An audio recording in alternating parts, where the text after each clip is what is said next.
If this keeps going the way it is, you won't feel a dramatic breakup. You'll feel something worse.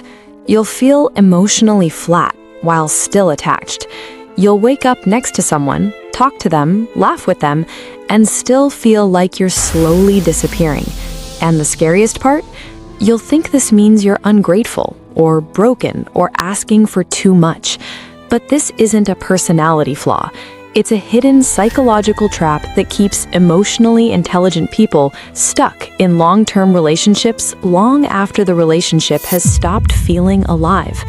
There's a missing insight here, a mental switch most people never get shown.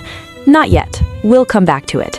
First, let's name what you're actually living with. You're not constantly unhappy. That's what makes this confusing. Some days are fine. Some moments feel warm. There's history, there's care, there's familiarity. But underneath that, there's a quiet tension. You feel emotionally responsible all the time. You think before you speak. You downplay your needs before they even reach your mouth. And when you imagine leaving, your chest tightens, not because you don't know the truth, but because your body reacts before your mind can finish the thought. Pause for a second. When you picture choosing yourself fully, what happens in your body first? That reaction matters more than the thoughts that follow, because the pain here isn't loud pain. It's the pain of staying aware while staying stuck. Here's what changes when this pattern is finally understood. You stop arguing with yourself. You stop needing a perfect reason to justify your feelings. You don't suddenly become fearless or decisive, but the mental noise softens. The relationship stops feeling like a courtroom in your head, where you're constantly presenting evidence for why you're allowed to feel tired. Instead of chaos, there's space. Not answers, space. And space is where clarity grows.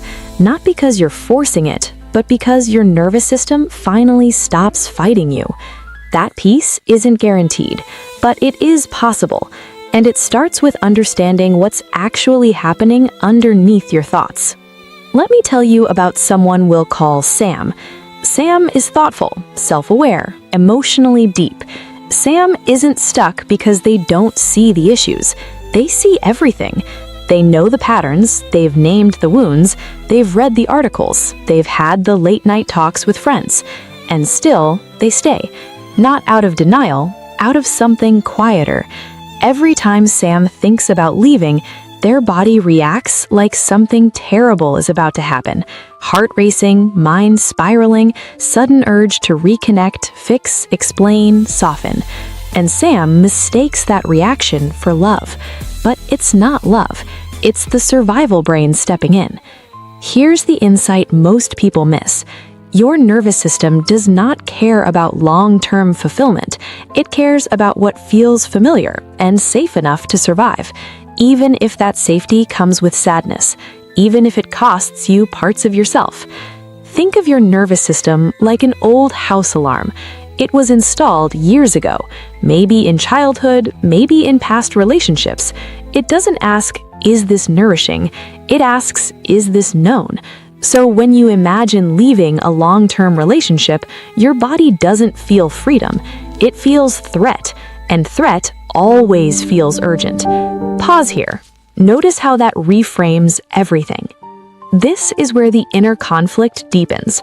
Your mind says, I know this isn't right for me anymore. Your body says, please don't take this away. I know how to survive here. So you freeze. You wait for a breaking point. You wait for clarity. You wait for permission. And the longer you wait, the more exhausted you feel. Not because you're weak, but because you're trying to think your way out of a nervous system pattern. That never works. This is the trap I hinted at earlier. I'll name it now, but I won't fully unpack it yet. It's called the familiar pain loop, and it's why long-term relationships can feel impossible to leave, even when love has turned into effort, monitoring, and emotional management. We'll come back to how to step out of it. Not yet. There's usually a moment, not dramatic, not explosive, where something quietly breaks open. For Sam, it wasn't a fight. It was exhaustion. They noticed they were always regulating themselves, always choosing the right tone, always minimizing their own disappointment. And one night, a thought landed that felt heavier than fear. If nothing changes, I'll still be explaining this pain 5 years from now, just more calmly. That's the emotional crisis, not heartbreak, grief. Grief for the self you've been holding back to keep the peace. Let that sit for a moment. Now we reach the part I delayed on purpose, the peace pivot. This is not advice. This is not a decision. It's a reframe that changes how your body relates to the situation.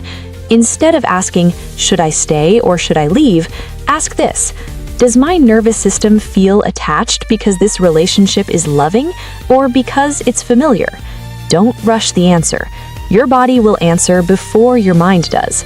That question gently separates attachment from alignment.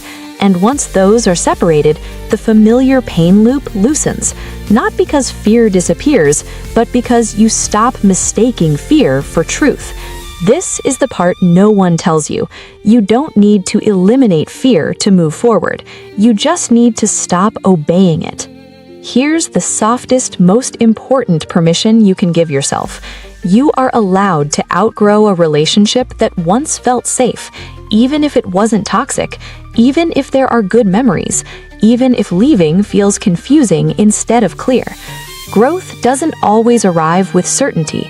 Sometimes it arrives as quiet honesty. Honesty about your energy, your aliveness, your emotional capacity. And no, you don't need to act on this clarity right now. Clarity comes before action for a reason.